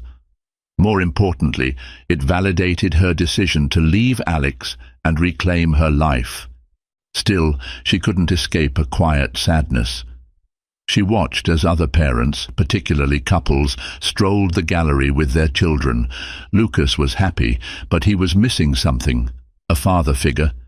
Clara had chosen to protect her son from an environment rife with humiliation and emotional neglect, but she wondered if she'd robbed him of the chance to know his dad. Each milestone in her success felt bittersweet, tinged with the memory of what once was. Yet for the first time, Clara felt truly alive, standing on her own merits. In her small corner of Philadelphia, with her son at her side, she was rising from the ashes of a broken marriage, forging her destiny with grace and determination. For Alex Sterling, life had continued in a superficial sense of triumph. He finalized a merger that doubled Sterling Industries' market share, earning him accolades from the business world. Lavish galas, black-tie events, and high-stakes negotiations filled his calendar. To an outsider, it appeared he'd never been better. He was, after all, a multimillionaire still climbing the ranks of the ultra-wealthy. But beneath the polished exterior, Alex was haunted. Late at night, in the silence of his penthouse overlooking the city, he'd pour himself a glass of expensive scotch and stare at the city lights. His mind drifted to Clara, her laugh, her art, her unwavering gaze. He recalled how she used to rest her head on his shoulder, eyes closed, listening to the distant hum of traffic on the Schuylkill River. Now, every corner of his pristine home seemed devoid of warmth, filled only with the echoes of her absence. He'd received occasional updates from his lawyers about the baby boy, Lucas. Each time, he felt a pang in his chest. His name was on the birth certificate. Clara hadn't contested that, but he had no relationship with his own son. Pride and shame kept him from reaching out. "She left me," he told himself. "She took my son with her." Yet a deeper truth gnawed at him. "I pushed her away." One evening, Alex received an unexpected phone call from Sabrina Marchant. She was in town and wanted to meet for drinks. Initially, Alex hesitated. He knew Sabrina had always harbored more than a friendly interest in him. But he was lonely, and a part of him yearned for any distraction from the persistent regret. They met at a swanky rooftop bar, sipping imported wine under the glow of city skyscrapers. Sabrina talked about her latest conquests in the venture capital world, flaunting her cunning deals and high-profile connections. After a few drinks, she leaned in closer, placing a manicured hand on Alex's arm. "You know, you're better off without that artist," she said with a dismissive sneer. "She was never one of us." A wave of revulsion swept through Alex. It struck him how those words he might have once silently agreed with, now felt hollow and cruel. He recalled the look on Clara's face when Sabrina had humiliated her in Boston, how, in that moment, he hadn't stood up for the woman he claimed to love. Guilt swirled in his gut. He realized he couldn't stomach Sabrina's condescension anymore. Downing the last of his drink, he stood up abruptly. "I have to go," he muttered, ignoring her puzzled expression. Back in his penthouse, he paced the floor, wrestling with memories of Clara. He found himself scrolling through old photos on his phone, a snapshot of them at a farmer's market, another where Clara was laughing at something silly he'd said. He stopped at a picture of Clara, pregnant, her eyes glowing with anticipation. "I'm sorry," he whispered to no one, a lump in his throat. Within days, Alex caved to the urge he'd been resisting for over a year. He dialed the number his lawyer had given him, Clara's personal cell. It went straight to voicemail. Nervously, he left a brief message, voice trembling slightly. "Clara, it's Alex. I'd like to see Lucas and talk, if you're open to that." He hung up, heart pounding. Nothing he owned, no car, no mansion, no business success, could quell the fear of her rejection. For the first time, he laid bare a vulnerability that he'd spent his whole life hiding. Would she answer his call, or would she protect her heart and their son from the man who had failed them so profoundly? Clara's phone buzzed on a windy evening as she hurried into her apartment with groceries and a squirming Lucas in tow. Setting the bags down, she glanced at the screen and felt her heart jump. Missed call from Alexander Sterling. Voicemail 1. She stood frozen, conflicting emotions swirling in her chest. It had been nearly 2 years since she'd heard his voice. She pressed play, listening to Alex stumble through an awkward request to see Lucas. A chaotic mix of anger, sadness, and a faint sense of relief flooded her. He finally called. For days, Clara couldn't decide whether to return his call. She discussed it with Margaret, who advised caution, but acknowledged that Lucas might someday want to know his father. Jennifer, ever the supportive friend, offered a listening ear, encouraging Clara to do what was best for herself and Lucas, without letting Alex's wealth or past hurt cloud her judgment. Ultimately, Clara opted to send Alex a text, keeping it brief and neutral. "I received your voicemail. We can talk about Lucas. Call me tomorrow at 7 p.m. Her hands trembled as she typed. She felt like she was opening a door she'd bolted shut long ago. The next evening, Clara waited in her living room, Lucas asleep in his crib. When her phone rang at exactly 7 p.m., she answered, heart thudding. "Clara," Alex began hesitantly, "thank you for taking my call." Silence stretched as she weighed her words. "I'm not sure what you want, but if you're serious about meeting Lucas, we need to establish some boundaries." Alex sounded nervous, a tone Clara had never heard before. I understand. I'd just like a chance to see my son, and to apologize." She considered the vulnerability in his voice. "All right, but I want it in a public place. I'll text you the details." They decided on a family-friendly cafe near Clara's apartment for Saturday afternoon. The days leading up to that meeting felt excruciatingly slow. Clara painted feverishly, trying to settle her restless mind. She reminded herself that this was for Lucas, not for any lingering feelings. Saturday arrived, crisp and sunny. Clara dressed Lucas in a soft blue sweater. He toddled around, babbling excitedly. She bundled him into the stroller and walked the few blocks to the cafe. Inside, the air was warm and smelled of freshly baked bread. She spotted Alex at a corner table, dressed in a casual jacket. No polished corporate suit, no entourage. He looked thinner, his hair slightly disheveled. When he saw them, he stood up, hands trembling at his sides. His eyes locked onto Lucas, who peered up at him curiously.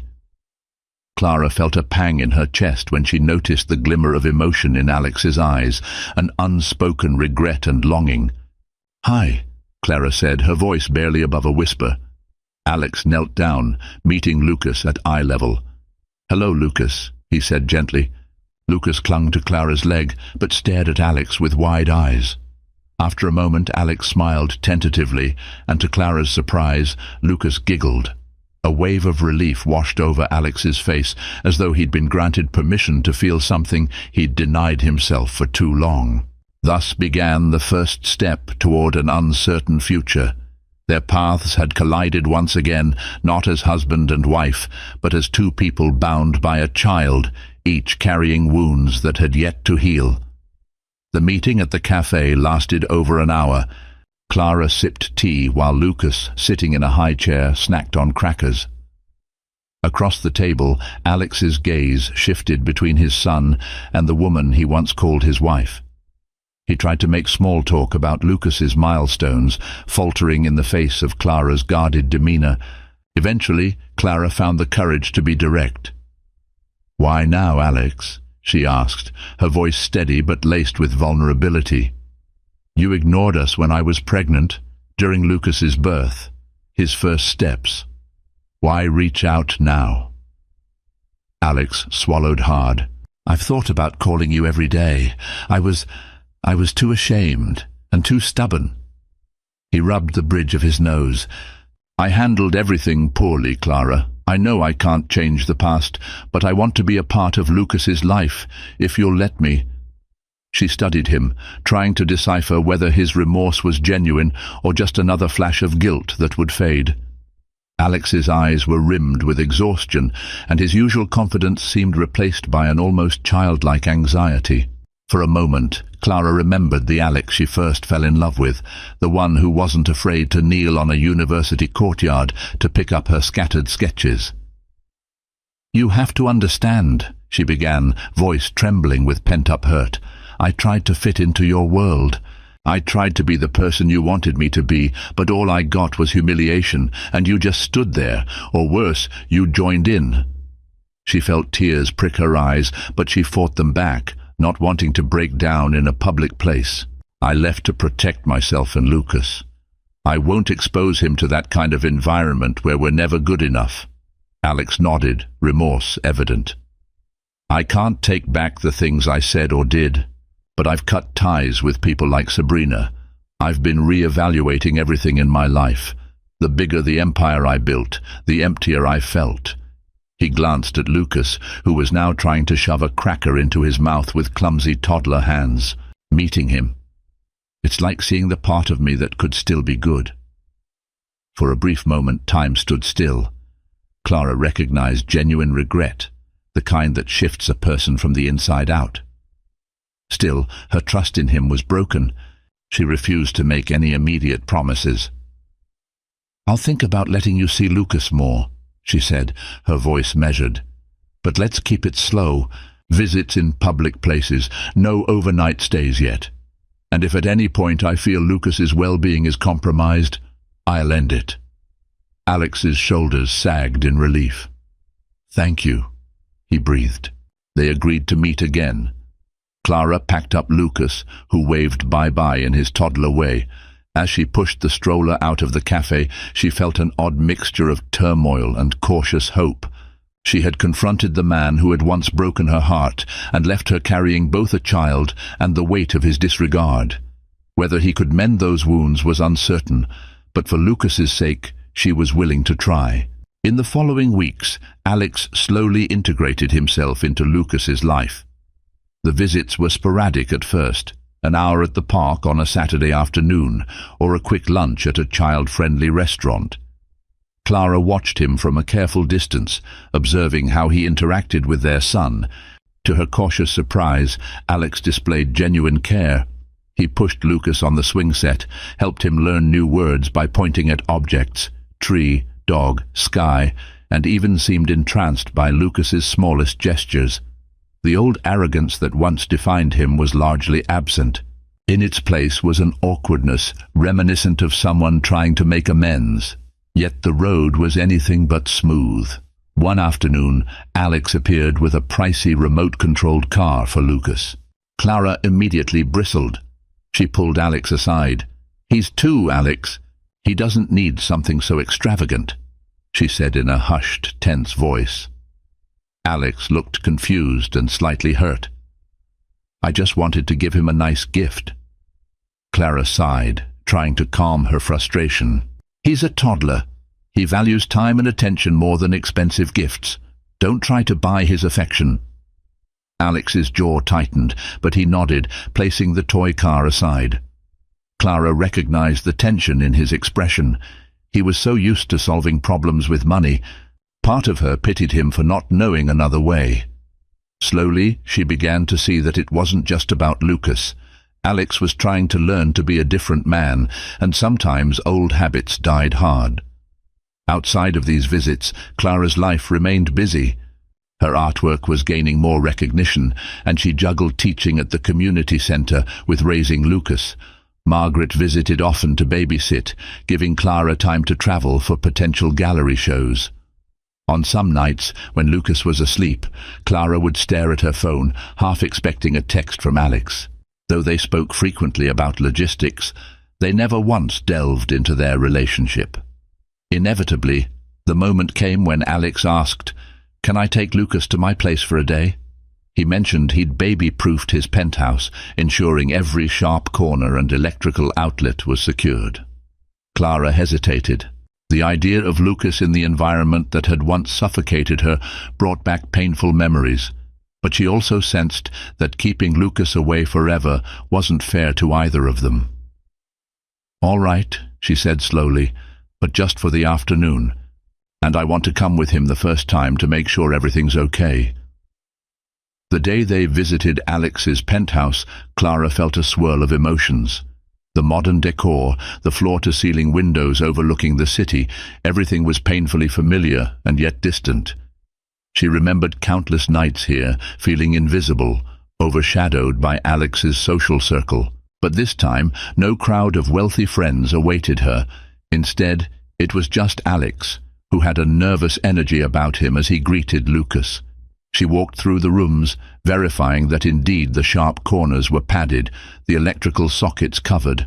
The fridge was stocked with child-friendly snacks, and there was even a small corner filled with stuffed animals and building blocks. Alex had clearly made an effort. Despite the tension in the air, Clara was struck by a sense of possibility. People could change, given the chance and the will. She didn't know if she was ready to forgive Alex for all his past wrongs, but she recognized that he was trying. Maybe that counted for something. Nevertheless, she reminded herself, trust was a fragile vessel, easily shattered and painstakingly repaired. The question that lingered in her mind was whether their fractured bond could ever truly be mended. Months passed, and Alex became a regular part of Lucas's life. Saturdays were spent at the park or the children's museum. Wednesday afternoons, Alex would drop by the community center after Clara's classes ended, offering to help carry her supplies or simply watch Lucas color with crayons. Over time, Clara could see the bond forming between father and son. Yet the dynamics between the two adults remained fraught with unspoken feelings. Their conversations revolved around Lucas, his preschool options, his new favorite foods, the adorable drawings he made. They carefully skirted around their past relationship, though the tension between them was palpable. One rainy evening, after they had taken Lucas to a puppet show, Alex offered to drive Clara and Lucas home.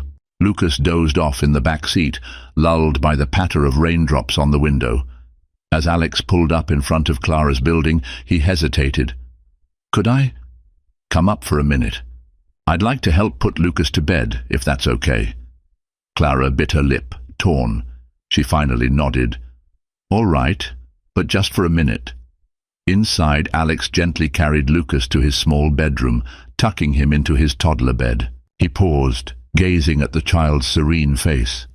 Clara stood in the doorway, arms folded, unsure how to handle this sudden intimacy. When Alex emerged, he lingered in the hallway, their eyes meeting in the dim glow of a nightlight. 1,000 emotions welled up in Clara: love, anger, hurt, longing. She opened her mouth to speak, but words failed her. Alex, too, seemed at a loss. Finally he sighed heavily. I'm sorry, Clara, for everything." His voice trembled. "Leaving you alone while you were pregnant, not defending you when you needed it most. If I could go back—" "You can't," Clara interrupted, her voice steady. "Neither of us can change the past." Silence enveloped them, punctuated only by Lucas's soft breathing. Clara tried to remain composed, but tears gathered in her eyes. "You broke my trust, Alex. You let others treat me like I was nothing, and you treated me that way too." Alex reached out tentatively, but he didn't touch her. "I know, and I'll regret it for the rest of my life." His eyes glistened under the faint light. "But I also know that I want to be here, with you and Lucas, in any way you'll let me." A storm of conflicting emotions roared within her. She was exhausted from carrying the weight of betrayal for so long. She had built walls to protect herself, but now those walls were trembling. She let out a shaky breath. "I don't know if I can ever trust you again the way I once did," she admitted, her voice cracking. "I'll earn it back," he promised, a determined softness to his tone, "even if it takes years." They stood there, hearts raw and exposed, two broken souls trying to find a way forward. In that moment, Clara felt an odd sense of comfort in his presence. Despite the pain, there was still a spark, faint and wounded, but alive. She nodded slowly, tears slipping down her cheeks. "Then keep showing up, for Lucas, for me. We'll see where that leads." Alex pressed his lips together, fighting back his own tears. "I will." And so they ended the night not with a passionate reunion, but with a promise to try. Sometimes the path to mended hearts begins not with a grand gesture, but with small steps born of genuine remorse and cautious hope. Over the next year, the delicate dance between Clara and Alex continued. Their progress was marked not by dramatic declarations, but by incremental shifts in how they treated each other, how they learned to co-parent, and how they faced the remnants of their shared past. Alex began attending Lucas's preschool events. At first, he would sit in the back row, cautious not to overstep, while Clara hovered protectively near their son. Over time, teachers and other parents grew used to seeing them together, albeit not as a traditional couple. Lucas's face lit up whenever both Mommy and Daddy appeared at the same event. The child's obvious joy pulled them closer in ways neither anticipated. Clara's art career continued to blossom. Her exhibit with Meredith Walton in New York was a modest triumph, garnering positive reviews in a few reputable art magazines. She found herself being commissioned for bespoke pieces, portraits, custom murals, and even a collaboration with a local non-profit to create a mural depicting family unity in a struggling community. Through her art, she channeled not just her pain, but also her healing. Alex, for his part, made conspicuous efforts to distance himself from his former social circle. He resigned from exclusive clubs where Sabrina Marchant and Greg Ridley reigned supreme, opting instead to invest his time and capital in philanthropic ventures. He funded scholarships at community art centers. He launched an initiative to develop affordable housing in Philadelphia's underserved neighborhoods. Though part of his motivation was altruistic, another part was personal. He wanted to become a man worthy of Clara's forgiveness, or at least her respect. In time, Alex also reached out to Margaret, inviting her over for a cordial lunch. The conversation was polite, laced with the awkwardness of two people who had once been family and were now working toward mutual understanding. Margaret was cautious but civil, recognizing that Alex was, indeed, making an effort to atone.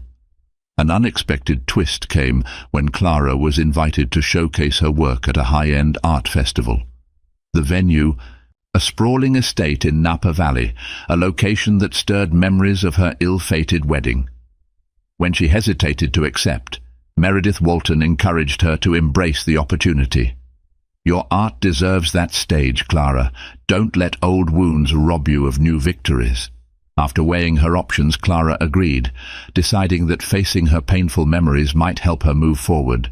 As the festival date approached, she learned the estate hosting the event was none other than one owned by the Marchant family. Sabrina was rumored to be involved in the festival's planning. The prospect of seeing her again made Clara's stomach churn, but she pushed aside her discomfort in favor of professionalism. Alex found out about the show and, without hesitation, offered to accompany Clara and Lucas for support. At first, she refused. She didn't want any drama overshadowing her art. But as the date loomed, Clara recognized that having Alex there to watch Lucas would free her to focus on her exhibit. Reluctantly, she agreed. When they arrived in Napa, the air was thick with tension. The vineyard sprawled across rolling hills, the vines heavy with ripening grapes. Clara couldn't help but recall her wedding day, the same sweet scent of grapes in the air, the same manicured rose. This time, instead of wearing a bridal gown, she wore a simple linen dress, splattered with paint. In her arms was a portfolio of new pieces, reflective of her evolution, both as an artist and a person. She quickly set up her station. The festival drew in wealthy patrons, gallery owners from across the country, and socialites who loved to flaunt their taste for culture. Among them was Sabrina Marchant, who glided through the crowd in a sleek designer dress, exuding the same arrogant confidence as ever. Sabrina paused at Clara's display, her gaze flicking over the paintings with a detached curiosity. "You've improved," she remarked, a note of patronizing surprise in her voice. "I suppose motherhood can inspire creativity in some women." Clara steadied her breath, determined not to let Sabrina's condescension unravel her composure. Before Clara could respond, Alex stepped into view, Lucas in tow. The sight of Alex beside Clara seemed to jolt Sabrina, her usual cool demeanor cracking for a moment. She plastered on a grin. "Alex, darling, I didn't expect to see you here, and with the family no less." Lucas sensed the tension and clung to Clara's leg. Alex, voice calm but firm, replied, "I'm here to support Clara. This is her show." Sabrina's eyebrows rose. "Is that so? Well, how domestic of you." Her gaze drifted to Clara's ringless hand, a smirk playing on her lips as though to remind them all of the past humiliation. Clara felt the old sting, but she met Sabrina's gaze evenly. "Thank you for hosting such a wonderful festival," she said politely, refusing to be goaded into conflict. She reminded herself that she was no longer the shy, easily intimidated woman Sabrina had once belittled. After an awkward silence, Sabrina retreated to mingle with other guests. Alex placed a reassuring hand on Clara's shoulder. "You okay?" he asked quietly. Clara nodded, exhaling. "Yes, I am." She realized the words felt true. She was okay. Seeing Sabrina no longer held the power to devastate her. She'd grown stronger, armed with self-worth and the knowledge that her art and her life could stand on its own. As the festival progressed, Clara's booth attracted genuine interest. A few collectors expressed intent to purchase her paintings. One of them was a famous musician, evidently struck by the raw emotion in her work. Another was a seasoned art curator from San Francisco, who invited Clara to join a group exhibition. By the end of the day, Clara had sold 3 of her pieces, netting more in a single afternoon than she used to earn in a month. She felt a dizzying mix of pride and humility. When Lucas raised his arms, demanding to be carried, Clara scooped him up and kissed his cheek. This was the life she'd fought for, a balance of motherhood, artistic fulfillment, and emotional independence. Alex, who had been standing by with a quiet smile, approached after the curator left. "Congratulations," he said. "I'm proud of you." Something about his tone made Clara look up. She saw tears brimming in his eyes, tears of genuine admiration. For a moment she felt the rush of old emotions, how she once believed in a future with this man, yet she also remembered the heartbreak he'd caused. Still, she allowed herself a small, grateful smile. "Thank you," she replied. "That means a lot." That evening they attended a private reception for participating artists. Lucas stayed at the hotel with a trusted babysitter. Guests mingled under strings of fairy lights, sipping wine and sampling canapes. The afterglow of her successful day lingered around Clara, giving her a buoyant confidence. Alex hovered near her, engaging in light conversation about her artwork. When the event ended, they found themselves walking along a moonlit path between the grapevines, the night air fragrant with ripe fruit. Soft music floated from the distance, and the sky was ablaze with stars. Clara paused by a wooden fence, gazing out at the vineyard under the silver glow of the moon. The memories of her wedding day, of humiliations endured in this very environment, resurfaced. Yet, this time, she didn't feel the crushing weight of those memories. Instead, she felt a quiet release, as if the vineyard's night breeze carried away the last remnants of her pain.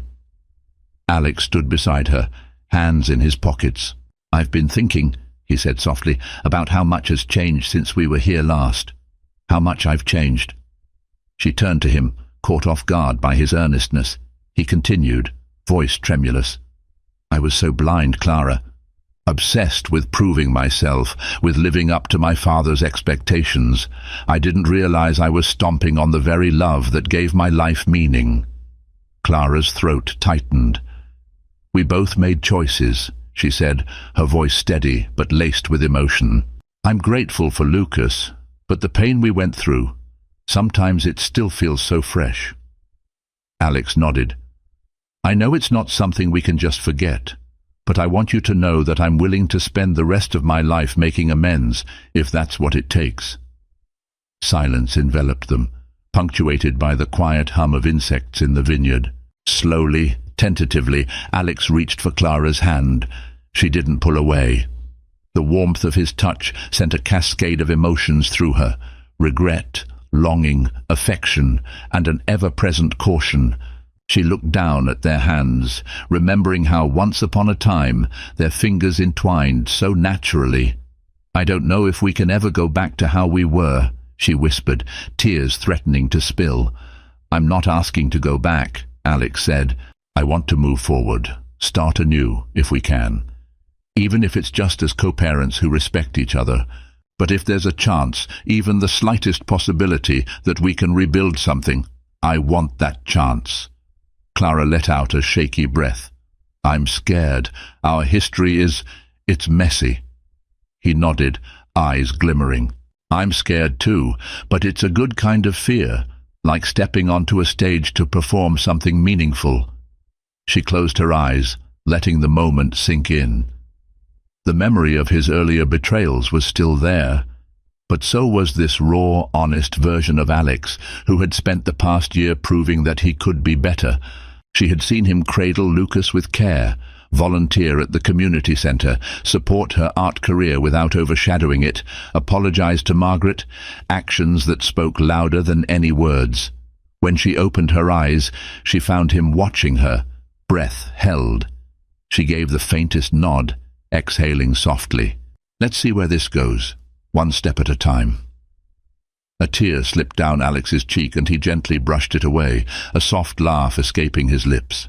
He pulled her into a careful embrace, as though he might scare her off if he held on too tight. She rested her head against his shoulder, inhaling the faint scent of his cologne, mixed with the sweet vineyard air. In that quiet moment, they weren't the broken couple they once were. They were two people forging a path toward redemption and, possibly, rediscovering love. In the months that followed, Clara and Alex navigated a new phase of their relationship. They saw a counselor together to address their past traumas, learned how to communicate without letting bitterness devour them. They fell into a rhythm of co-parenting that gradually blossomed into genuine partnership, and then something deeper. Their reconciliation didn't happen overnight. Clara insisted on maintaining her independence. She refused to move back into Alex's penthouse until she was certain this was what she wanted, not just what felt familiar. Alex respected her wishes, suggesting only that he spend more time in her apartment so Lucas wouldn't have to shuttle between two homes constantly. In the years to come, they built a life grounded in shared purpose. Clara opened her own art studio, mentoring young artists who faced financial barriers, much like she had in her youth. Alex continued to expand his philanthropic work, pouring resources into educational programs and community developments. Lucas grew up surrounded by a blend of creativity and compassion, learning that success meant more than money. It meant empathy, perseverance, and the courage to rectify one's mistakes. On quiet evenings, Clara and Alex often sat together in her studio. She painted, and he read or tinkered with business proposals on a tablet. Every so often he would glance up, catching her eye with a smile that said, "I'm grateful." She would smile back, painting a bright new stroke of color that symbolized hope on a canvas that was once filled with sorrow. And that, perhaps, was the truest form of a happy ending. Not a perfect life, but a real one, where two flawed individuals, bound by love and redemption, found the courage to forgive, to grow, and to create a future that honored the pains of the past without being defined by them. They had learned that sometimes the greatest fortune in the world lies not in riches or social standing, but in the fragile, resilient connection between two hearts, and the child who made their love story worth saving. And so, Clara and Alex's journey wasn't about rewriting the past. It was about rebuilding the future, one step at a time. From betrayal to redemption, from heartbreak to healing, they discovered that true love isn't just about grand gestures or second chances. It's about growth, accountability, and the courage to make things right. But what do you think? Can love truly conquer all? Would you have given Alex another chance, or was Clara's decision too forgiving? Let me know in the comments below. And if you enjoyed this story, make sure to subscribe and turn on notifications so you never miss another powerful tale. There are more stories coming, filled with drama, twists, and life lessons that will keep you on the edge of your seat. Hit that like button, share this video with someone who loves a good redemption story, and I'll see you in the next one.